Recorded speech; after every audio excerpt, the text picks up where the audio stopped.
In honor of Mental Health Awareness Month, we want to focus on an overlooked aspect of healthcare and community support for breast cancer patients. According to a study published in the Journal of Clinical Oncology, breast cancer patients with strong social networks have a 58% lower risk of mortality compared with those with limited social support. Now, this weekend, the nonprofit Sipping PositiviTEA is hosting its Big Energy Brunch to celebrate the resilience of those touched by breast cancer. So joining me to talk about this is the event organization's founder, Dr. Jacque Colbert. Good morning. Good morning. Thanks for coming in. Thank you so much for having me. Yeah, we appreciate this. This is a great topic. So what is the overall mission of your nonprofit? Our mission and our vision, first of all, we envision a world without any type of cancer and, of course, breast cancer. Wonderful. I can get behind that. Exactly. Our mission is to inform, educate, support, and help to eradicate this disease. Mm-hmm. And we were talking about mental health. So how does mental health play into supporting somebody with breast cancer? Oh my goodness, your health is your wealth. But if your headspace is not right, and if you're not feeling good and grounded and supported as you're going through life in itself, it can have a big impact on the outcome. Mm-hmm. There are a number of research studies that show that when your mental wellness is in the right place, it enhances your overall well-being, life expectancy, and so many other things. Sure, yeah. And so we're looking at video now.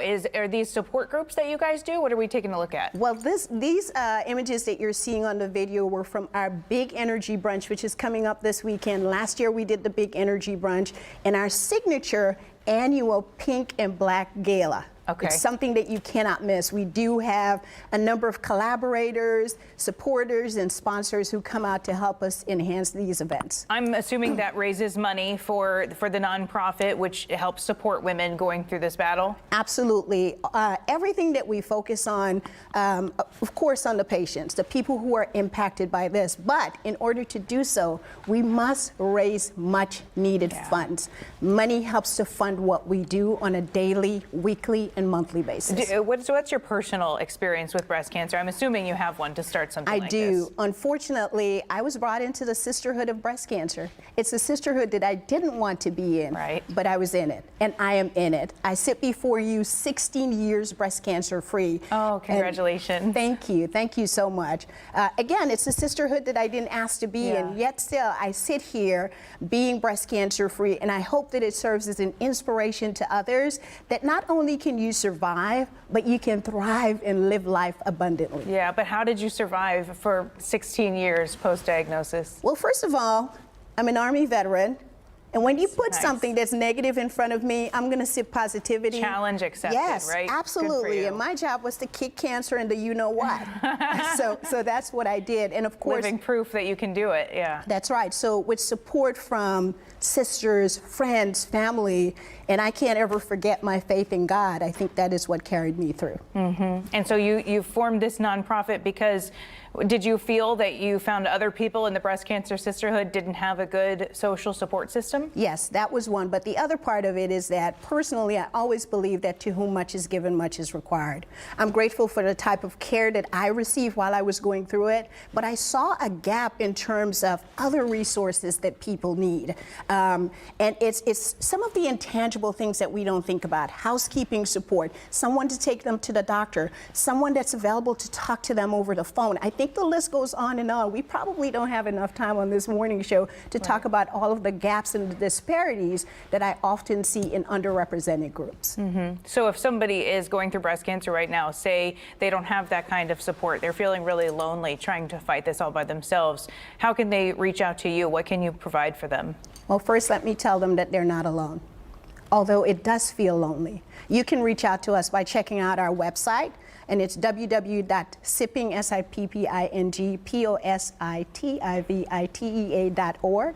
Just send us a message. You can also reach us on Instagram. We take DMs.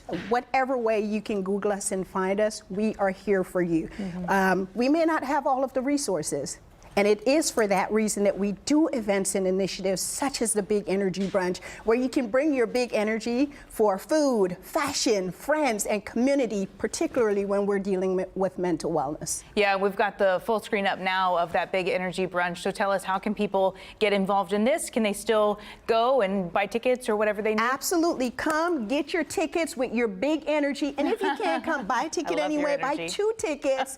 Donate all the tickets. Yes, donate it to a friend. Come on out. Bring your big energy, because if you are living and you are on this side of heaven, I implore upon you to live life and live life intentionally. Yeah, we started off by talking about mental health, and I think people, they strongly associate depression and anxiety with mental health, but just your mental well-being matters a lot to fight something like this. Golly, 100%. Mindset is everything. And I don't want to minimize that we're all unique and different, and everyone deals with change and a diagnosis in their own way. But I'm living proof that when you embrace a positive attitude, it has a net positive impact on your mental wellness, which dovetails into every component part of your body. We're not a piece of a person, we're a whole person. So head, heart, and body needs to connect in a meaningful way. So even if somebody braves coming to the brunch all by themselves, they don't feel like they have people supporting them, they don't have that village that we all need, you're willing to offer your help and heart? Yes. First of all, I'm going to give you a big energy hug. That's what you're going to get from me. As long as you permit me to hug you, I'm going to give you a big energy hug. There's research about social connectedness and the theory. This is a warm place. We welcome you in. We want you. And if your energy isn't big, that's all right, because it's different types of folks, right? We're in big Texas right now, but sometimes you want to receive it, but you are a little shy to give it. Exactly. We take anyone. So come grab some energy. I love it so much. Well, thank you for coming on. We appreciate it. We're wishing you all the luck at the brunch this weekend, and we will put the details up on clicktohouston.com so people know how to find you. All right, H-Town, thank you so much. I hope to see you there.